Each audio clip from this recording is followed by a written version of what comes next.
El audio. Ya. Ese carbono es clave. ¿Por qué? Porque una vez que ustedes giran el carbono, como sale aquí explicado, que este puede ser alfa o beta, cuando ustedes tienen la glucosa, esto para que quede claro, si la glucosa es alfa o beta, la glucosa libre nos da exactamente lo mismo a nosotros. De hecho, la glucosa se va abriendo y cerrando y va generando el alfa y el beta, el alfa y el beta. No es fijo, esto es medio aleatorio. ¿Dónde está el tema? El tema está cuando ustedes forman el enlace. Cuando un carbohidrato, en este caso una glucosa, se enlaza a otra glucosa, al formar el enlace, queda fijo. Si ustedes se fijan, y voy a volver un pelín atrás, porque esto es un poco de nomenclatura, para que no se compliquen, porque si ustedes leen piranosa, furanosa, los carbohidratos generalmente nosotros los llamamos por fructofuranosa y glucopiranosa. ¿Qué significa? Es cómo se cicla. Si ustedes se fijan, la piranosa es el hexágono y la furanosa es el pentágono. La glucosa puede ser furanosa. ¿Cuál es la diferencia? Que aquí quedan dos carbonos afuera. En cambio acá no queda ninguno. ¿Se fijan? Queda solo uno. Ese. Ahora, este es poco común. Es muy raro ver una glucofuranosa. Siempre son glucopiranosas. ¿Ya? Ahora, ¿por qué les menciono esto? Es porque en general, cuando ustedes ven la nomenclatura, como las nombran en los libros, es así. Es para que se ubiquen con los libros, digamos. ¿Ya? O sea, que quede súper claro que la forma piranosa es el hexágono, la forma furanosa, pentágono. Entonces, si ustedes miran, esto es una fructo porque es la fructosa, furanosa porque tiene forma de pentágono. Esta es la misma fructo furanosa, solo que es la beta. Fíjense, OH abajo, este OH, acá no hay OH. Muy fácil identificarlo. Abajo, SOH, arriba. Fructo piranosa, la misma fructosa, pero como un hexágono, poco común. Pero a veces sale en los libros. ¿Ya? La forma alfa, la forma beta.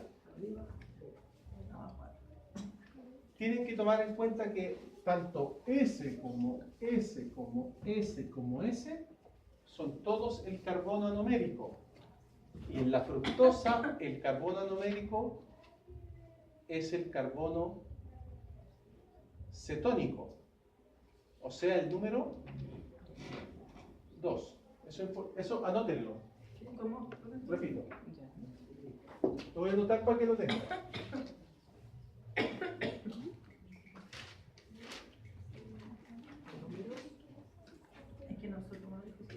En aldosas, es decir, que tienen el aldehído, que nosotros comúnmente le decimos CHO, el carbono anomérico, es decir, alfa o beta, siempre es el carbono 1. Siempre.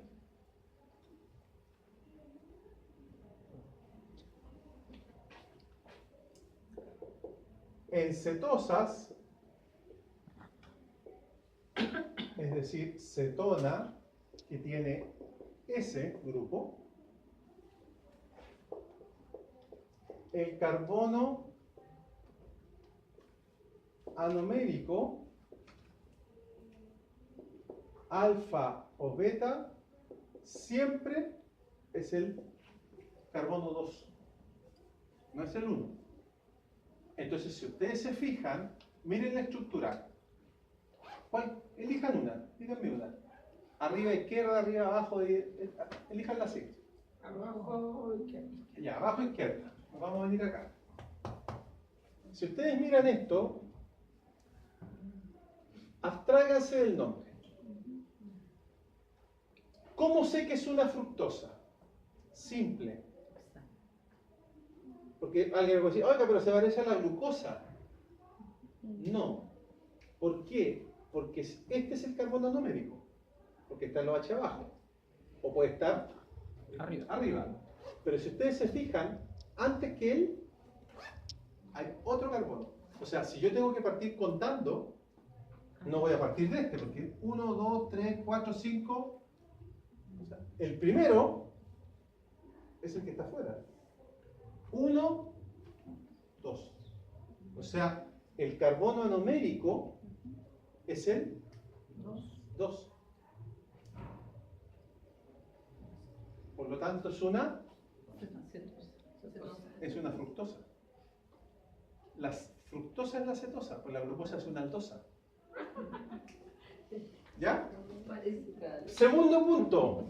Miren, una vez que identifiqué que es una fructosa, vuelvo a insistir, porque la fructosa, cuando esto se cicla, le queda esta colita arriba, un CH2OH. Y a la glucosa solo le queda un hidrógeno. Y esto le queda acá a la glucosa. Voy a mostrar la glucosa para que vean la diferencia. Espérense, voy a volver al tiro a eso. Miren, allá arriba está la glucosa de la misma forma. ¿Se fijan que el carbono queda afuera pero queda arriba? Acá yo parto contando igual. Tengo que partir de acá, pero acá no tengo carbono. Entonces parto de este. Siempre se parte contando de este lado del oxígeno.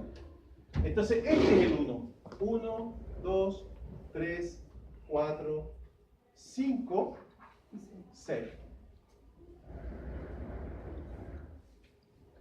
Son distintas las glucosas a la fructosa, aun cuando se ciclen igual. Aquí también. ¿Ah? La glucosa es una aldosa. Y la cetosa es una fructosa. Exactamente.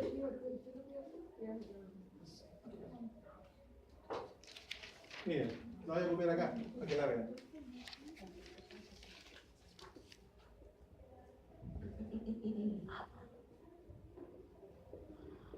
¿Hasta ahí? Son iguales.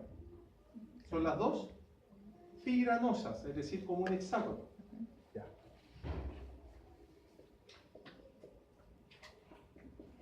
La glucosa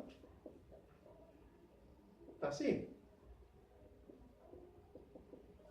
Y aquí tiene aquí esto. Yo parto numerando 1, 2, 3, 4, 5, 6. ¿Por qué parto numerando así? Porque tengo que partir con el carbono que está más cerca de este. Y es este, no es ese. Porque esa es la cola. Que cuando se cicló, eso es la cola. Entonces siempre partan por el que está aquí abajo. Ya. Pero la fructosa, que en el fondo estamos viendo la de allá, tiene esto aquí. Y ahí está el OH. Entonces aquí está la primera diferencia. Hay un carbono que está fuera del anillo. Por lo tanto, yo aquí dentro del anillo tengo 5 carbonos. 1, 2, 3, 4, 5. Este es el 6. Ahí están los 6 carbonos. Si ustedes se fijan, estoy haciendo la de allá.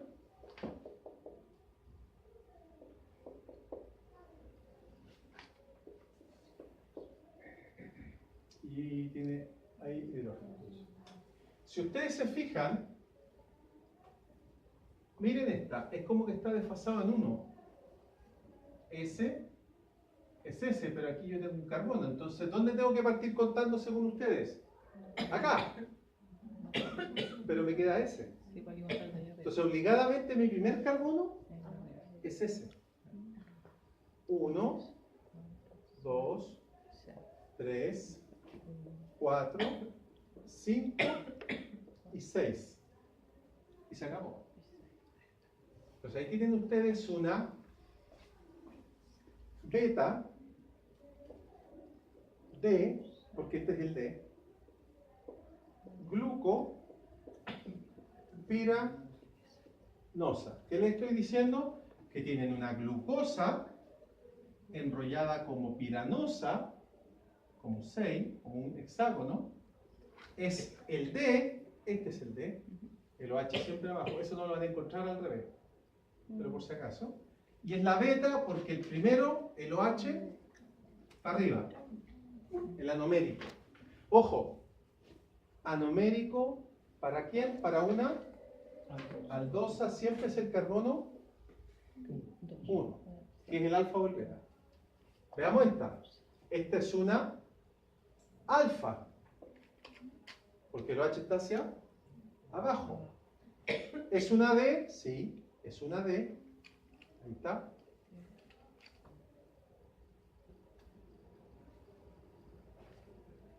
Fructo, ¿por qué fructo? Porque el carbono anomérico es el 2. Aquí está. Y me queda un carbono fuera. Cuando el carbono anomérico es el 2, son cetosa. Y la cetosa de 6 carbonos es la fructosa. Entonces esto es una fructopiranosa. En sentido estricto esto es glucosa. Y esto es fructosa. ¿Estamos? Ahora, ¿por qué me mareo con esto? ¿Por qué nos mareamos? Por esto. Porque en el fondo los disacáridos, si ustedes miran la lactosa, por ejemplo, lean la lactosa, ¿qué dice? Beta, vean este carbono, el OH está arriba, porque aquí hay hidrógeno, acá está el OH. D, es D. Galacto, es una galactosa. ¿Por qué sé que es una galactosa? Por este OH está cambiado. Piranosil, o sea, es una piranosa porque es un hexágono. Miren el enlace. 1, 4 significa que va desde el carbono 1 al carbono 4 de la otra. Y aquí tengan ojo. La otra es alfa. Pero el OH está acá. Ese es el alfa, no este. Ese es un error común que se comete. El OH está acá. Ese es el que manda.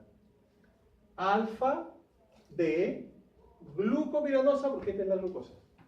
Y eso es la lactosa, azúcar de la leche.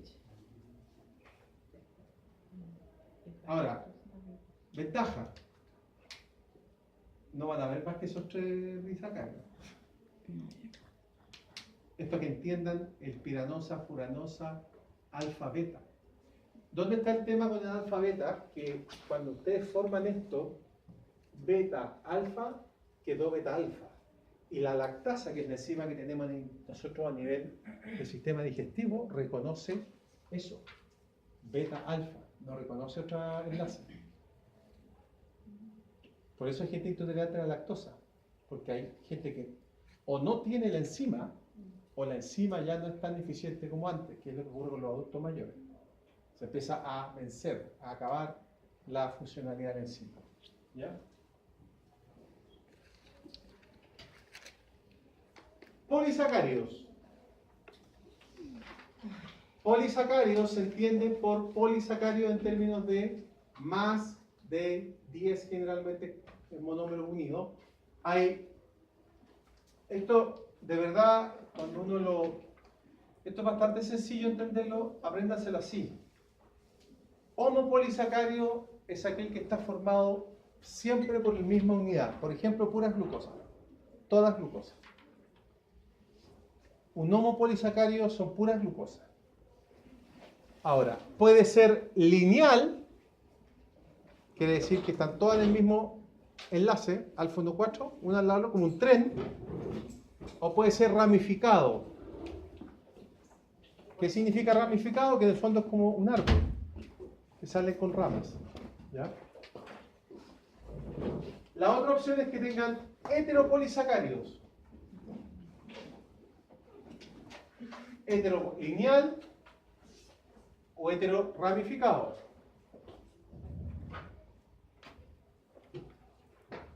Ahí está el enlace, el alfa 1,6 de polisacáridos.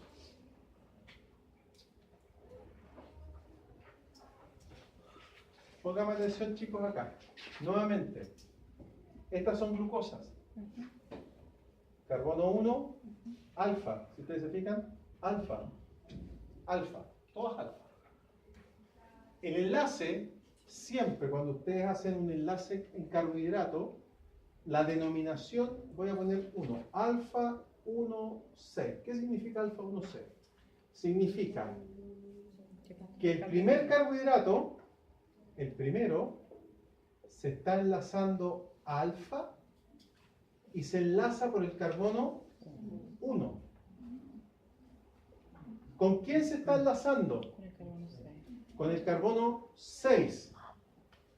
Entonces aquí generalmente esto se hace así. Ahí. Y acá arriba se enlaza con el carbono 6, que es el que está acá.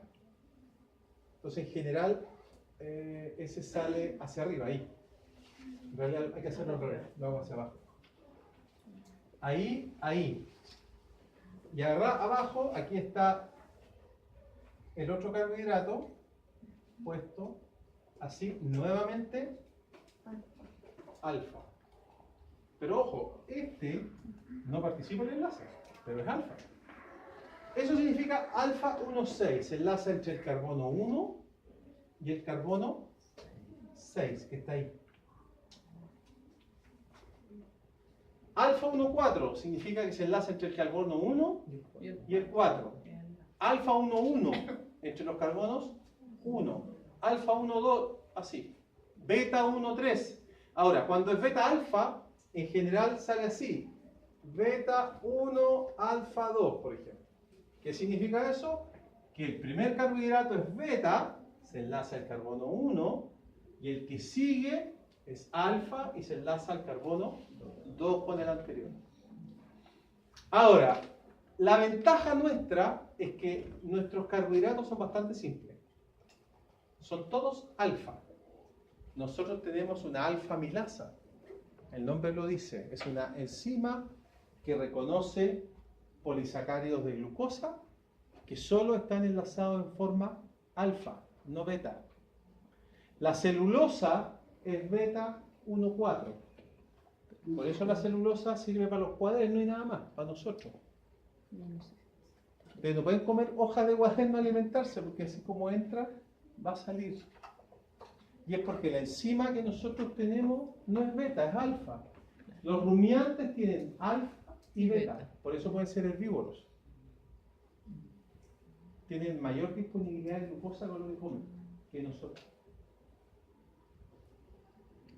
Si el problema nuestro no es la verdura, es el azúcar, que ya viene refinada. ¿Ya? Por si acaso. Entonces, aquí ustedes tienen el ejemplo. Esta es la amilopectina. Tienen un carbohidrato que es alfa 1,4 con ramificaciones 1,6. Alfa 1,4, ramificaciones 1,6. Pero son todos alfa. ¿Ya? Ahí está el almidón. ¿Qué es lo que es el almidón?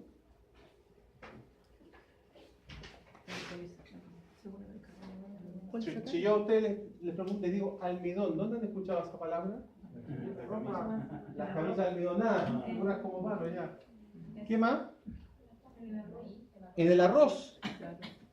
de hecho va a ser sushi, o sushi, o realmente se dice, no con ch, como decimos nosotros. ¿Sabían eso? Que el sushi se pronuncia sushi. La SH japonesa es como Chile, así como ¿sí? Así se pronuncia. No es ch como Chile, Chile no, sushi. Sushi.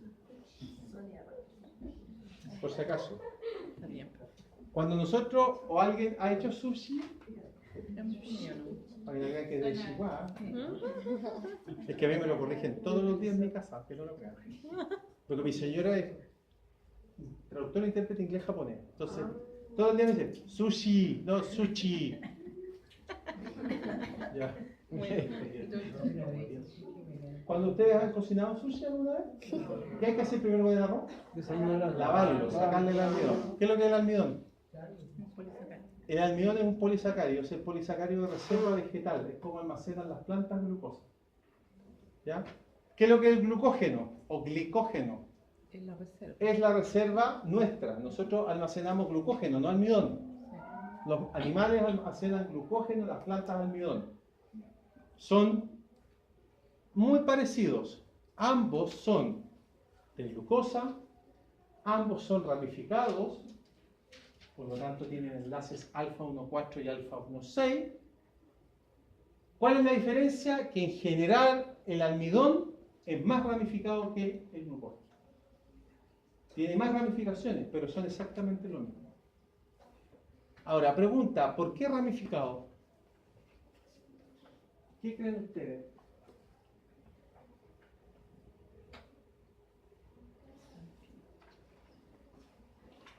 ¿Por qué nosotros lo almacenamos ramificado? Muy sencillo, porque mientras más ramificado, menos volumen ocupa. Por lo tanto, puedo meter más glucosa en el mismo volumen. Cuando se enrolla, se hace más pequeño con la ramificación, que es lineal. ¿Ya? Por si acaso.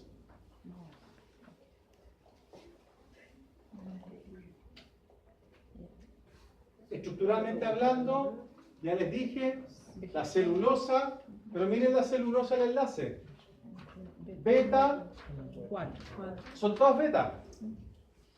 Eso, la alfa-amilasa intestinal y salival, nosotros acuérdense que la digestión de los carbohidratos parte en la boca. No lo reconoce la celulosa. Tal cual. Por si acaso. Ahí está la celulosa, ahí está la quitina, que es otro polisacárido. ¿Dónde lo han escuchado? ¿Tengo una perra que se llama quitina? La quitina está en las caparazones de los insectos. Es dura. Es dura, es altamente resistente. Está formado por otro tipo de monómeros que están modificados.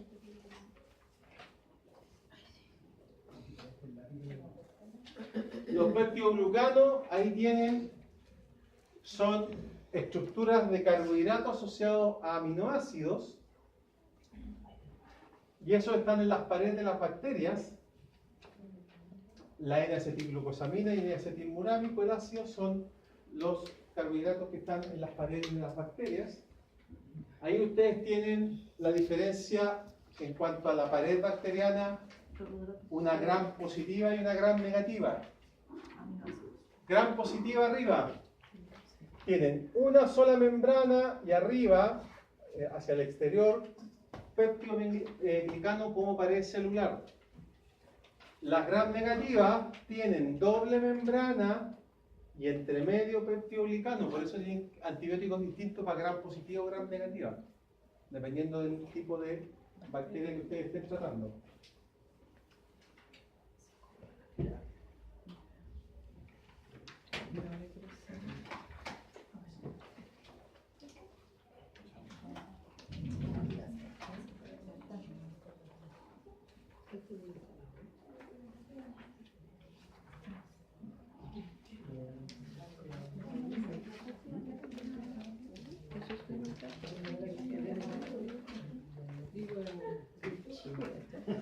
Es una cuestión de...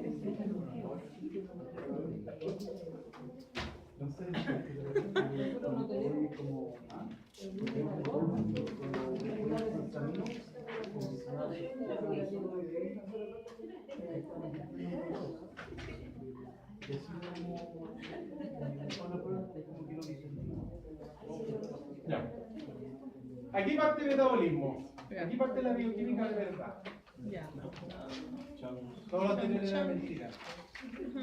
Era para que entendiéramos. A ver, cuando yo les pregunto a ustedes metabolismo, ¿qué se les viene a la cabeza? El ciclo de Krebs. Ciclo de Krebs. ¿Qué ciclo de Krebs?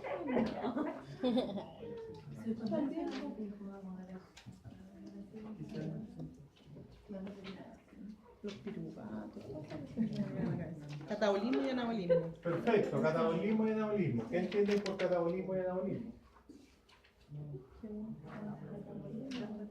¿Qué es lo que es el catabolismo? Ah, sí. No.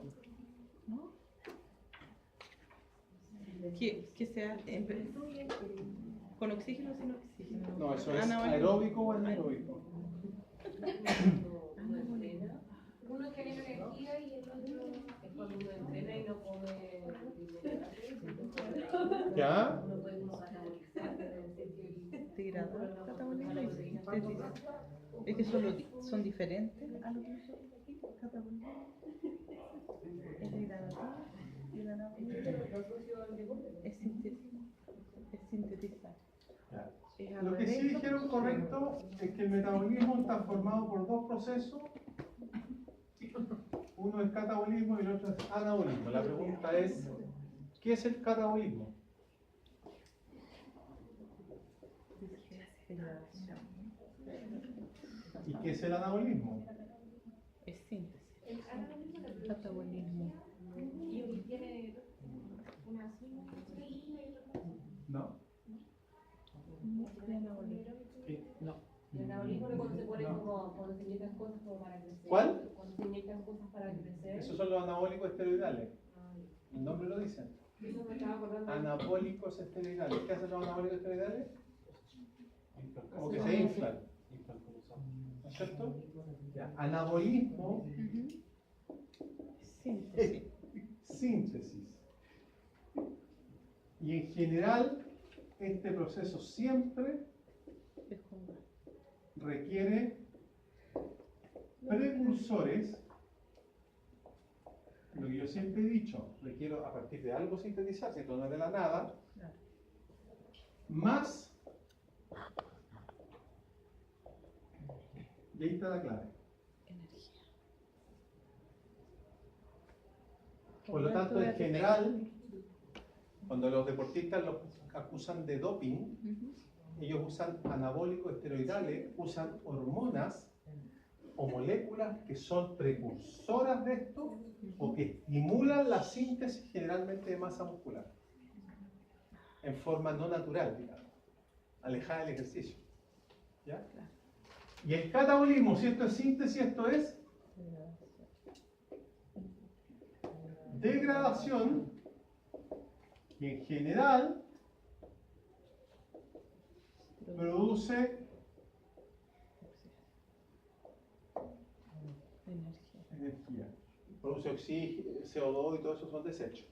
Y esta energía es la que generalmente se utiliza en los procesos anabólicos.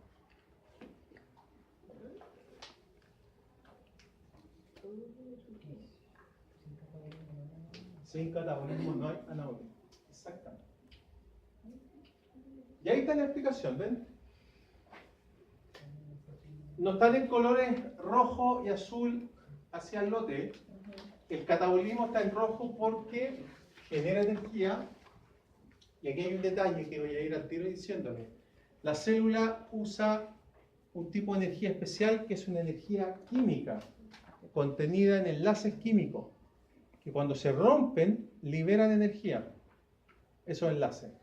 Ese tipo de energía química, particularmente hay varias moléculas, la que más usan en la célula es ATP. Para que ustedes lo entiendan, el ATP es como el peso. El GTP es como otro tipo de peso que vale lo mismo, pero es otro tipo de moneda, que también la puedo utilizar. Ahora, existen otras moléculas altamente energéticas. La creatinina fosfato es como $1. Es un tipo de moneda, pero vale más que el peso. Así más o menos, para que ustedes lo entiendan ahora. ¿Ya? Ahora, esas moléculas energéticas se degradan en procesos biológicos, generan moléculas de baja energía, desechos, a partir de las cuales no hay que sacar la energía, y la energía que nosotros obtenemos acá, o los electrones, porque pueden ser dos cosas, o energía directa o electrones que se pueden transformar en energía, estos son como los cheques a fecha, se invierten en aquellos procesos que son anabólicos, que sintetizan y que consumen energía. Eso es el metabolismo. Así de simple. ¿Ah? No te entiendo, disculpa. Claro, entonces ahí hay un exacto, pero ahí hay un detalle que a la mayoría se nos olvida, a todos. ¿Cuál es?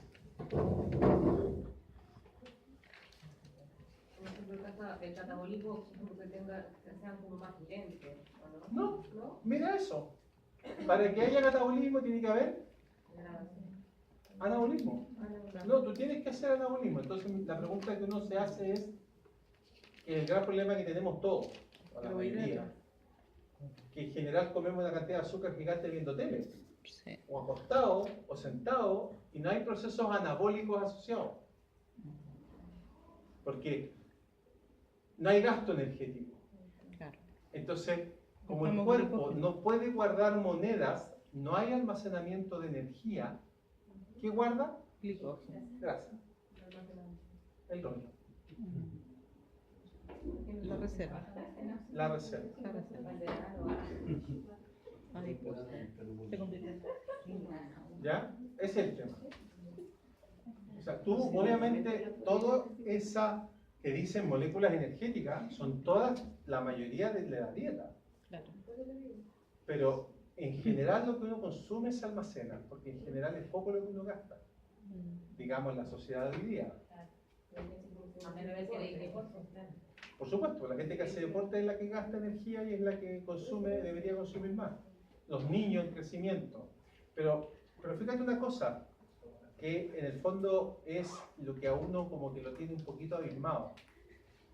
Cuando yo bueno, ustedes, varios de ustedes tienen, ¿cuántos tienen más de 40 acá? Ah, no son tantos. No tanto. No se me la faltó. Esto es Ya. nuestra mitad Los que programa. tenemos más de 40, yo cumplí 44 hace poco, nos acordamos que cuando éramos niños, todos éramos flacos. Sí. Jugamos. Todos. No había, puta, en el curso mío había uno así, Gordito, claro. y a veces ninguno. Claro. Hoy día hay 10 o 12, Sí. ya chicos. Sí, no hacen deporte. Entonces la pregunta es que, claro, cuando todos crecimos, nos engordamos, ¿cómo serán estos niños cuando tengan 40, si es que llegan a los 40, digamos? Gordo. Exacto, y eso obedece a que esto que estoy mostrándoles no ocurre. La ingesta de alimentos para generar catabolismo es gigantesca, pero el anabolismo es cero, porque si juegan Play, están con el celular, y es la única... ¿Ah? Ni siquiera, no, sí, aquí el principal problema radica en cuáles son tus hábitos. Por ejemplo, Mucho dulce. ¿cuán flojos somos? Sí. ¿Y qué comemos? Mira, nosotros tenemos concepciones erradas. Por ejemplo, yo soy súper talibán con mis hijos. Y he tenido drama en mi familia, porque en el fondo, no, es loco. Por ejemplo, mis hijos hasta los 3 años no consumieron sal ni azúcar refinada. Y tú te decís, ¡ah, pero cómo! Pero, a ver, pero si un chico tú le ponías un pedazo de carne sin sal, recién a los 6 meses, se lo va a comer como si no conoce la sal. Sí. Claro, uno lo prueba y uno, porque uno ya tiene metido el sabor de la sal. Sí. No, sí estoy de acuerdo contigo, o sea, hay un tema de que la Sí, pero es que hoy en día cada vez más chicos le dan azúcar y sal. Exacto. Yo he visto unos Azúcar niñitos que le refinada. compran Yo siempre nueces. esto lo converso Un chip. con la comida, o sea, lo relaciono con mi señora. Como yo, por la pega de mi señora y por mi pega, estoy relacionado con mucha gente extranjera. A los extranjeros les llama la atención que el chileno, nosotros tenemos el umbral del dulce en el manjar. O sea, para nosotros el manjar y la leche condensada son dulces, todo lo demás no es dulce. Fruta igual. Y la leche La leche igual. es dulce. Es que yo traigo igual como actualmente uno se yo digo procesado porque colaciones para los niños le mandan pura cosa de azúcar. Pues. Uno ve alimentos y pura azúcar, azúcar. Pero, a ver, Obviamente, ¿quiénes todo son bueno. papás acá? ¿O mamá? Ay, varios más, bien. ¿Usted es mamá? ¿Qué edad tiene su hijo o hija? 7. Postre, diga mentira lo que come postre. Perfecto. Fruta. ¿Cuántos de acá dan yogur de postre? Mire, ¿ve? Graso error. ¿Es una proteína? Pero una... Graso error. Graso error. Mira, un chico tiene que tener 2 porciones de lácteo al día. Sí, pues se las toma. Una leche. No son 4. Pero si va No, fútbol, grande no. No, es mucha. No, es por la proteína. Es mucha proteína para un cabro chico. La leche, fíjate que la leche. Mira, tú te has preguntado algo. ¿Cuántas especies mamíferas existen que a los 40 años, equivalentes de ellos, siguen tomando leche? Ninguna. Ninguna. Somos los únicos que. Sí. Los únicos que hemos tomado leche toda la vida. No, yo no tomo. A mí me encanta la leche, pero siempre me lo cuestiono. Entonces la pregunta es, ¿podemos vivir sin leche? Sí, Sí, perfectamente. claro que sí. Entonces, ¿por qué te digo? No te estoy martirizando ni nada, pero Cámbialo. fíjate una cosa, los chicos acá en general, la leche, ¿qué le echan a la leche? Azúcar. La leche ya tiene azúcar. Y toneladas de azúcar, la lactosa es gigantesca. Pero olvídate de los cereales. ¿sí? No, me refiero al endulzante. Espérate, caso aparte, le echan azúcar. ¿Qué más le echan? Colacao. También tiene Y si azúcar. tú le dices colacao, Es pura es azúcar. pura azúcar. Claro. Entonces, cuando tú tenías un niño, a diferencia de los tuyos, que no hacen nada, ese cabro chico con el desayuno tiene toda la ingesta calórica del día. Porque se tomó un vaso de leche con azúcar y colacao, se comió una marraqueta entera con manjar o con mermelada con azúcar Oh. y el pan. Los cereales, si ustedes se fijan, tienen azúcar. Entonces, más encima a la leche, o sea, hay un tema ahí, pero tiene que ver con algo que, insisto, cuando tú conoces o vives afuera, yo viví en Francia y ahí me di cuenta, la concepción del dulce en el fondo. Para muchas culturas la leche sola ya es dulce, para nosotros no. No es dulce, es neutro, porque nos hemos criado con el azúcar en la leche. La leche ya tiene azúcar y es dulce. Si ustedes lo piensan y la saborean, es media dulzona. Es mucha azúcar. Bueno, lo que yo discutía con mi suegro. Mi suegro es diabético y me dice, no, pero yo como sano, claro, te comí 1 kilo de durazno al día, pues, son toneladas de azúcar, ¿no? ¿Cachai? Pero 3 mandarinas te suben en el azúcar. al Exacto, 300, sí es el profe. tema, sí es el tema. Las cantidades. Ya, chicos, pónganme atención. Ay, esto no ve que está el ciclope. Ahí hay un esquema general del metabolismo. Ya. Si ustedes se fijan, están puestos no en orden, pero sí en importancia. Los más importantes desde el punto de vista energético al centro, carbohidratos.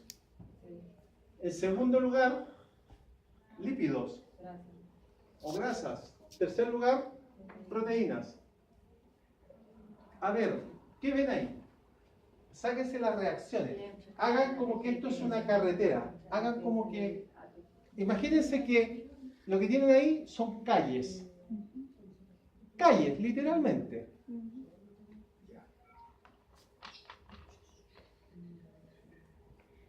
Por ejemplo, ¿cuál es su nombre?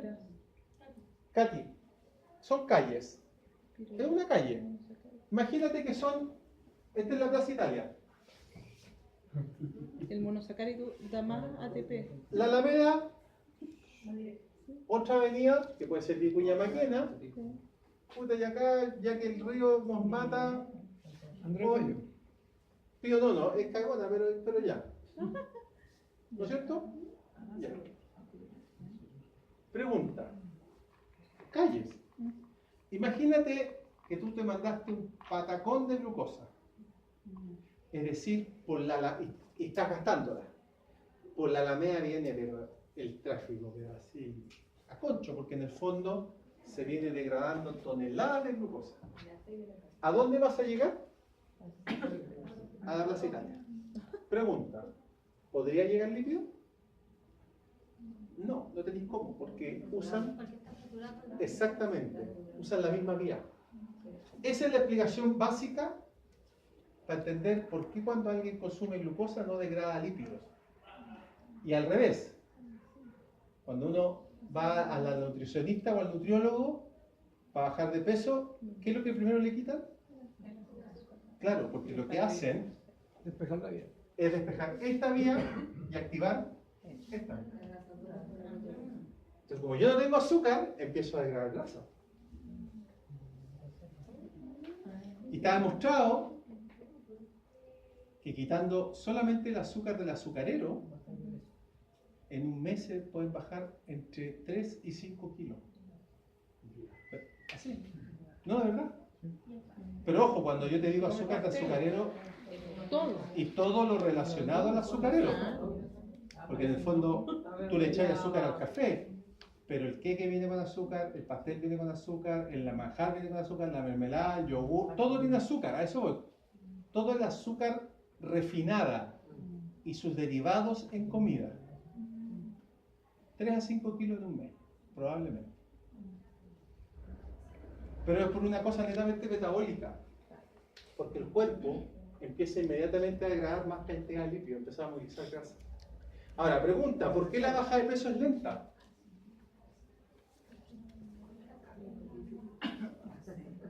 Porque los lípidos son livianos, pues la grasa es livianita.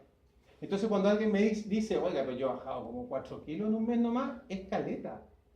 Porque los lípidos pesan la mitad del músculo, entonces es como equivalente a perder 8 kilos de músculo. Pero es porque la grasa es liviana. Bajar 4 kilos de grasa en un mes es quemar mucha grasa. Y eso, en general, sobre todo las mujeres, lo notan en qué? Las tallas. En las tallas, al tiro. Alguien dice, bajé 4 kilos, una talla al tiro. No, perdí grasa. Pero es que yo estoy hablando de una dieta hipocalórica. Claro, pero No estoy hablando de la dieta Gren y el método no sé cuánto, no. Hipocalórica. ¿Cachai? Profe, pero una persona, supongamos una persona anoréxica. ¿Una persona qué? Anoréxica. ¿Ya? Llega al extremo de no consumir. Lo que va a gastar después va a ser músculo. Músculo después de la Por supuesto. lípido. Sí, sí, porque ahí ya es extremo. Pero es una persona anoréxica baja 40 kilos o 50 kilos cuando pesaba 75 y queda en 25. Que es lo mismo de cuando tuve un paciente de cáncer terminal. ¿Por qué un paciente de cáncer terminal tiene los huesos? ¿Ustedes saben por qué? Aparte de que hay un proceso que ya no comen ni nada, el cáncer, la célula cancerígena es una célula anaeróbica. Consume, ustedes en la tercera prueba lo van a entender, pero hoy día les puedo decir, consume 200 veces más glucosa que una célula normal. Entonces siempre le digo a alguien, si usted baja 10 kilos en un mes o un mes y medio, sin ninguna cosa así extraña, como me puse a hacer ejercicio todos los días y además estoy haciendo dieta, ¿verdad? Preocúpese, véase. Porque ese es el primer síntoma del cáncer. El cáncer es una baja de peso muy rápida, sin causa aparente. Cuando digo causa, gimnasio, si alguien empieza a hacer spinning, puede bajar 10 kilos en un mes, fácil. Pero si no hace nada y de un día para otro empezó a bajar de peso, puede estar el cáncer. Entonces, veces al cáncer y se van cuidando y le tienen como todo el azúcar. Es que tratan de mantener la célula con energía. Por lo mismo que Exacto. Miren chicos, ahí está el metabolismo, una visión bastante fisiológica. Este esquema es todo. Hoy día es nada para ustedes, porque no lo ven mucho. ¿Ya? Pero cuando tengan claro cómo funciona el metabolismo, van a ver que es muy sencillo. Solo para partir, lo primero importante es que, si ustedes se fijan, hay tejidos, todos los tejidos están asociados, u órganos. Segundo punto, hay colores. ustedes se fijan, los colores azul son los carbohidratos, glucosa, y aquellas moléculas que se pueden transformar en azúcares. Y en color claro están las grasas y derivados de las grasas. Entonces, ¿cómo se entiende esto? Por ejemplo, se entiende así. El cerebro, la flecha, solo va hacia él. O sea, él solo consume glucosa. Él no produce glucosa. Solo chupa. De hecho, en condiciones normales, normales significa actividad física normal, no ejercicio todos los días. Una persona normal, el cerebro se lleva el 70% del requerimiento energético diario. El 70%. ¿Ya? El corazón, miren, solo consume. Y aquí hay un detalle. El tejido adiposo, este sí coopera. ¿Con qué coopera? Con las grasas. Cuando ustedes degradan grasa, el tejido adiposo, el rollo baja a la circulación. El intestino, bueno, provee porque esto es la dieta. Y aquí está el cabrón de todo, el más bacán, como digo yo. El hígado. El hígado es el regulador metabólico, pero por excelencia nuestro. Por eso hay gente que puede vivir con un EPO conectado a un corazón artificial, hay gente que puede vivir con un riñón, hay gente que puede vivir con un pulmón o con ninguno conectado a un ventilador, pero sin hígado no hay ni una posibilidad. O sea, hasta la fecha, el trasplante más jodido es el de hígado. Cuando una persona hace una hepatitis fulminante, tiene poco tiempo para poder hacerse un trasplante. Nosotros hemos visto casos de gente esperando corazones meses, riñón años dializándose. El hígado no espera. ¿Por qué? Porque es un órgano vital en el metabolismo. Está asociado prácticamente a todo. ¿Qué le dijo regulador metabólico? Es nuestro regulador metabólico, o sea, es quien te maneja todo el metabolismo. Miren las flechas. Sí. Consume glucosa, produce glucosa, consume grasa, produce cuerpo cetónico, que es el plan B que tenemos nosotros, produce colesterol. O sea, es nuestro regulador fisiológico por excelencia.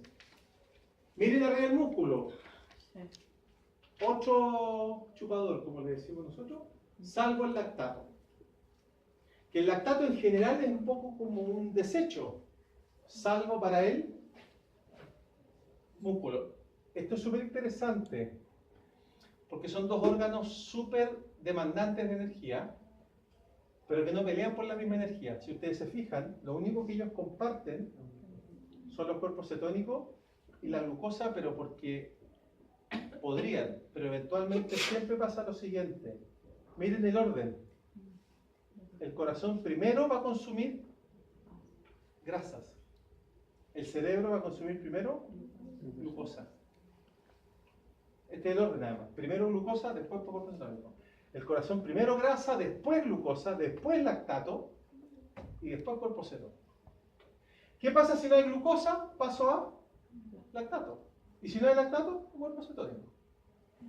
Por lo tanto, en general, salvo que ustedes estén en un estado extremo, pero en un estado normal o de ayuno relativamente normal, no comido en todo el día, el cerebro no compite con el corazón metabólicamente. Y si ustedes lo piensan, es súper sabio, porque si tuviésemos dos órganos tremendamente demandantes compitiendo por la glucosa, estaríamos todos muertos, estaríamos todos liquidados.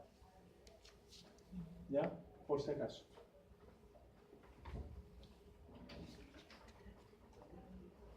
Ya. Punto 1. Punto 2. Lo conversamos con usted recién de la comida. Las velocidades en general se regulan por el requerimiento. O sea, para que ustedes más o menos lo entiendan, el metabolismo se regula por necesidad. Ni siquiera prioriza. Necesidad es la palabra. ¿Cuál es la necesidad? Si tú eres un deportista, vas a tener mayor necesidad. Si tú no eres un deportista, vas a tener menor necesidad. Si tú tiendes a ser sedentario, tu necesidad va a ser prácticamente nula. ¿Qué significa eso?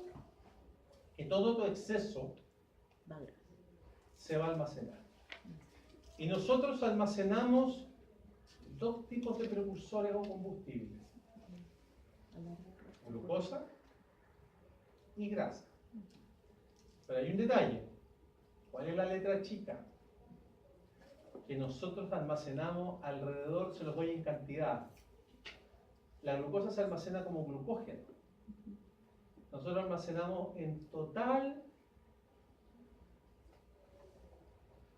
no más de 300 gramos de glucógeno en el cuerpo. Y de esos 300 gramos, 250 están en el músculo. Y solo se usa cuando hacen ejercicio. O cuando por lo menos suben escalera o bajan escalera. O caminan más de 20 minutos, una cosa así. Los otros 50 están en el hígado y se utilizan para el metabolismo. O sea, es nada. El glucógeno, para que ustedes se hagan una idea, dura 2 horas. No dura más que eso. La reserva de glucógeno para nosotros. En condiciones normales, ojo, pero ustedes van a trotar en 10 minutos y ya se la chuparon. En condición normal, 2 horas más o menos se acaba el glucógeno. ¿Cuál es la segunda fuente de almacenamiento nuestra? Grasa. Y esa en general no tiene límite. Por eso es porque ustedes pueden ver ahí a una persona de pesar 500 kilos. La grasa en general no tiene un límite que alguien, una capacidad máxima. Una persona puede tener mucha grasa y ahí, por lo menos ahora cambió. Hasta hace algunos años atrás era bien maldito el tema porque en el fondo a las personas las subían a la balanza. Y Chile estaba lleno de flacos engañosos que se llamaban. ¿Cuáles eran los flacos engañosos? Las personas. ¿Ah? No, los tipos que te doy un número. Miden 1,70 m, pesan 65 kilos. Ah, estoy súper bien, pero tiene un 30% de grasa. Pues la grasa es más liviana que el músculo. Y esa es la gente que en el fondo, colesterol, infarto, y tú decís, pero hoy pues era flaco, hoy tiene infarto. Sí. Y yéndonos al otro extremo, a mí siempre me ha llamado la atención, por razones obvias, yo jugaba rugby. Si ustedes se ponen en un equipo de rugby de primera línea, ven los All Black, un segunda línea son los que están en la segunda línea, los que van al choque, digamos. Un segunda línea de los All Black pesa 145 kilos, pero tiene 7% de grasa. O sea, son 145 kilos de masa. Claro, entonces la pregunta que uno se hace, ¿es obeso ese tipo? No. Antes sí, pues, antes los de la danza, 140 kilómetros estaba eso. Podía medir en grasa y hacer todo un análisis, digamos. El IMC, el índice de masa corporal y todo eso. Y eso es lo que ocurre en los gimnasios generalmente. Uno va al gimnasio y el fenómeno que ocurre en el gimnasio es que el primer mes se baja de peso, el segundo también y el tercero se empieza a subir. ¿Por qué ocurre eso? Porque empieza a aumentar la masa muscular. Exacto, porque aumenta la masa muscular. Exacto. Entonces, ahí es donde la gente, la mayoría, se desencanta y dice, no, esto no sirve. ¿Ah? No se miden, se pesan. Exacto. Sí. Exactamente. ¿Ya? Ahora, chicos, hay 3 tipos de regulaciones: hormonal, enzimática, genética. Esta última es la que se usa más a largo plazo. No es inmediata, porque yo no puedo regular los genes inmediatamente.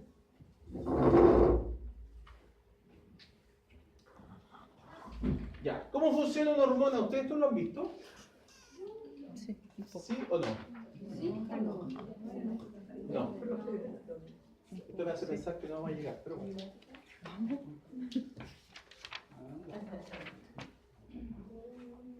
Ya.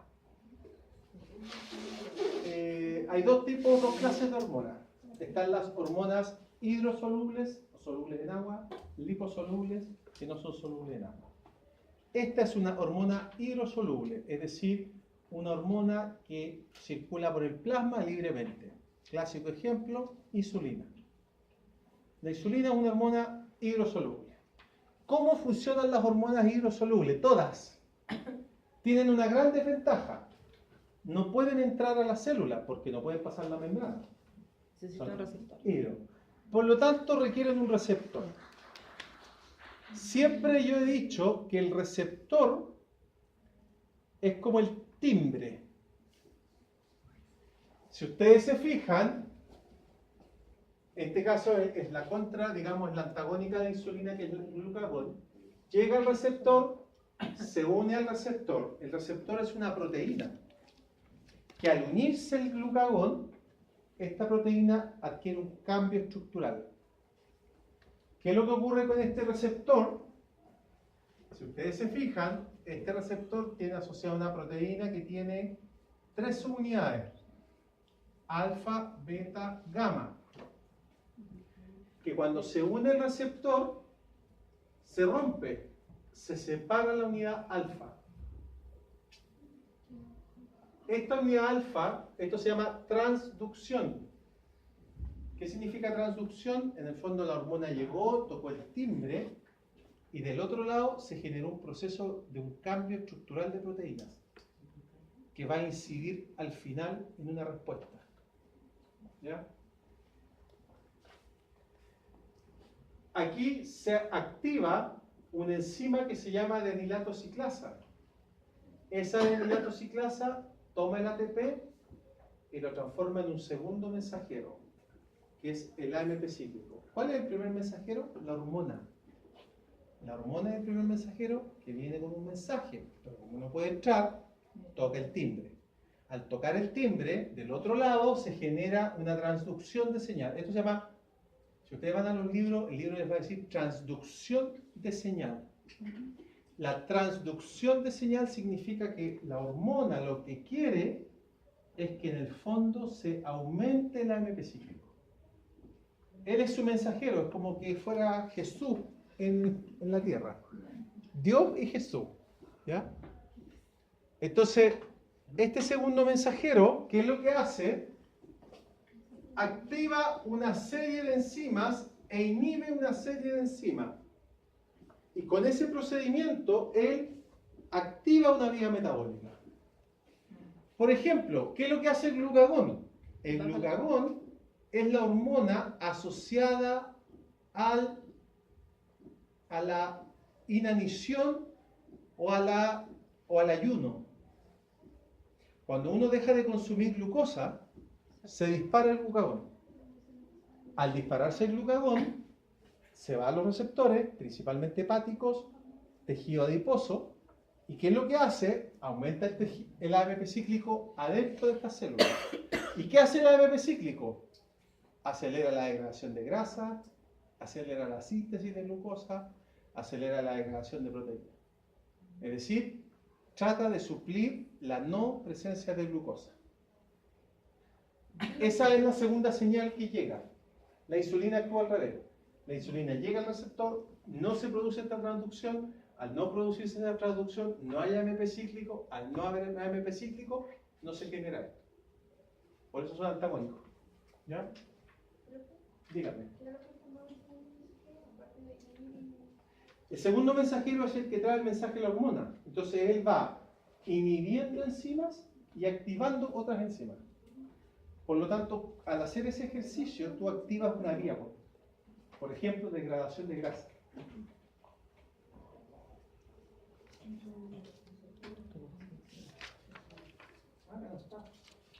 Ya. La otra forma de regulación hormonal, no está acá, pero se las menciono, es las esteroidales, o que son liposolubles.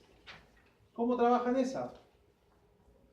Esas primero no viajan simplemente en el plasma, viajan asociadas a una proteína generalmente, llegan al subblanco, a la célula, entran a la célula, porque son solubles en la membrana, pasan a través de la membrana, y en general van a un receptor al núcleo, y generan un cambio a nivel nuclear.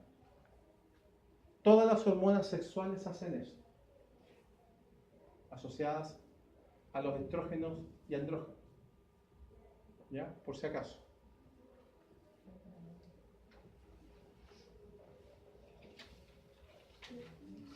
Esa es la regulación hormonal. La regulación enzimática, Es lo que viene. existen varias formas, ahí hay 4. La primera es la regulación a nivel de sustrato. Esa regulación es súper sencilla y es que el mismo sustrato, cuando hay mucho, hay enzimas que se inhiben y que el producto que se genera inhibe a la enzima. Es una inhibición por producto. Es una forma de regular cuando yo estoy sintetizando mucho producto. Yo siempre les digo que ustedes las vías metabólicas entiéndanla como un proceso productivo. Por ejemplo, cuando yo tengo una fábrica de alimentos y si yo hago... ¿Ah? ¿Qué pasa con la enzima? ¿No hay muchos sustratos? El primer punto se llama regulación a nivel de sustrato. Es decir, tú regulas por producto. Yo formo mucho producto y inmediatamente el producto me regula, me inhibe. El producto que yo estoy generando como enzima me inhibe, si hay mucho. ¿Ya? Esto, para que lo entiendan, el metabolismo entiéndanlo como un proceso productivo. Y un proceso productivo en general de un alimento perecible. Por ejemplo, el yogur. Si yo tengo una fábrica de yogur, o si yo hago yogur en mi casa con pajaritos, por ejemplo, ¿qué me hace a mí parar la producción de yogur? Simple, si yo tengo mucho yogur ahí en los pajaritos o guardado en el refrigerador. Eso es una regulación por producto, inmediato. Yo no espero a que se me eche a perder el yogur para decir, ahora sabes. No, yo cuando veo mucho, paro. Lo mismo pasa con el alimento. Si ustedes cocinan, en el caso mío yo tengo 3 hijos, entonces tengo que cocinar como para N, no es como para uno, y ojalá por un par de días, porque si estoy todos los días cocinando, pues yo cocino en la casa, no mi señora. Entonces, que esas fueron las reglas. Yo me casé y dijo yo no cocino. Perfecto. Entonces, obviamente si yo hago 2 platos por ejemplo el sábado o el domingo, yo el lunes al tiro no cocino. Porque yo sé que hay comida. Ahora, si yo veo que no hay comida, cocino. Bueno, eso es un poco la regulación por producto. Si hay mucho producto, se inhibe la enzima. Si hay poco producto, se activa. ¿Ya? La otra regulación es alostérica.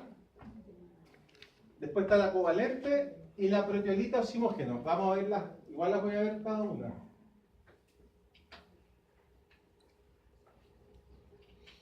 Ahí está la regulación por producto, lo que les decía recién. O sea, si tengo esta misma enzima exoquinasa que cataliza esa reacción, la forma más fácil que ella se regule es que el producto que ella forma la inhiba. Se pone en el sitio.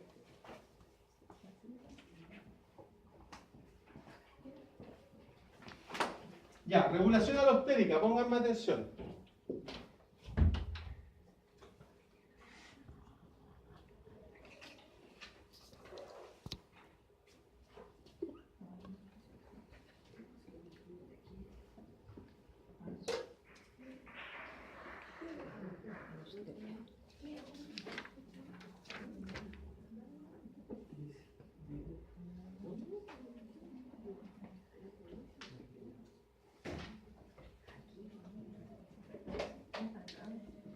¿Cómo es una enzima? Ustedes tienen, ¿no es cierto? Lo vimos hace poco, ¿no es cierto? Cinética, enzimática. Ya. Hay enzimas que son así. Pregunta. ¿Me pueden interpretar en azul lo que está pasando? Asumiendo que esto es sustrato y esto es velocidad. ¿Poco sustrato? A ver, no, hay mayor sustrato. Miren, veamos, para que lo entendamos, comparémosla con la enzima clásica. La clásica en rojo, a mayor sustrato, mayor velocidad. A mayor sustrato, mayor velocidad. A mayor sustrato, mayor velocidad. Y de repente se satura. Entendamos la otra. A mayor sustrato, nada. A mayor sustrato, nada. Empieza a aumentar y de repente se dispara. extraña. Bueno, estas se llaman alostéricas. ¿Y cómo funciona una enzima alostérica? Y ahí está la clave. Funcionan así, en general. Tienen dos sitios. Tienen un sitio activo, que es donde entra el sustrato, y tienen un sitio regulador o alostérico, o regulador. Tienen un sitio alostérico o regulador, el otro sitio, donde en este caso también puede entrar el sustrato. Ahora, ¿cómo funciona la enzima? Muy simple. Cuando hay poco sustrato, se une al sitio alostérico, pero no está al sitio activo. Y la enzima, mal. Cuando aumenta el sustrato de repente y hay mucha cantidad de sustrato, el sustrato se empieza a unir al sitio activo y al sitio